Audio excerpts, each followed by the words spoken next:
Thank you indeed for joining us on the Sign Language Interpretation Beat. Is Flora Tieno. Well, the clamour for the rejection of the Finance Bill 2024 continued on Sunday. President William Ruto and a section of leaders attending a church service in Laikipia were forced to leave in haste after anti-tax demos began outside Nyahururu Primary School in Nyahururu town. The police were forced to block the exit of the venue to bar the protesters from confronting the host of Kenya Kwanza leaders.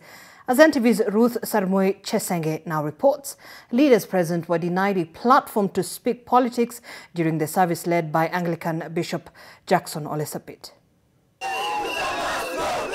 The anti-tax demos broke out outside Nyahururu Primary School in Nyahururu, minutes to the end of President William Ruto's speech during the consecration service of Bishop Major Samson Buru of the Anglican Church.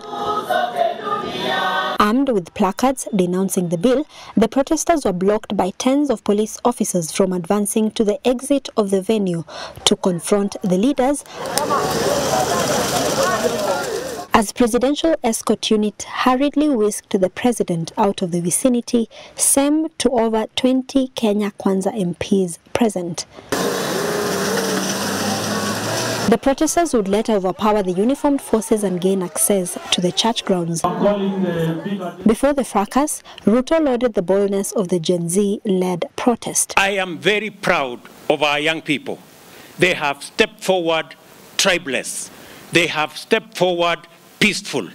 And I want to tell them we are going to engage them. He promised to address the issues ailing the youth, among them increasing the help fund and employing 20,000 teachers this year. I have enhanced the budget going to CDF to increase by 10 billion so that young people can get bursary. We can build ICT hubs so that these young people can get digital jobs. But before they were allowed to speak, SEK Archbishop Jackson Olesapit denied the politicians a chance to address the congregants in church, but only the president and his deputy. Today, not to allow as many of us as we normally sometimes be generous with time.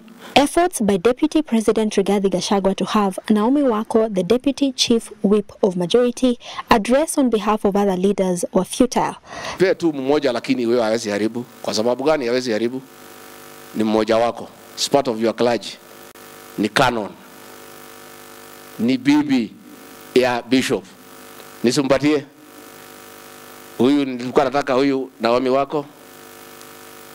Kuja tu. Sema tu jambo Jason we have. Bishop amesema hapana. Sapit also called on the police to desist from using force while handling the protesters. So to Your Excellency and the leadership of this country, this is a discerning moment. Not so much talking, but I think listening to one another and reaching out to one another. Let us embrace the spirit of listening more than talking. The event was characterized by a heavy security deployment of both uniformed and plain-clothed officers. Ruth Sarmoi Chesenge, NTV in Laikipia.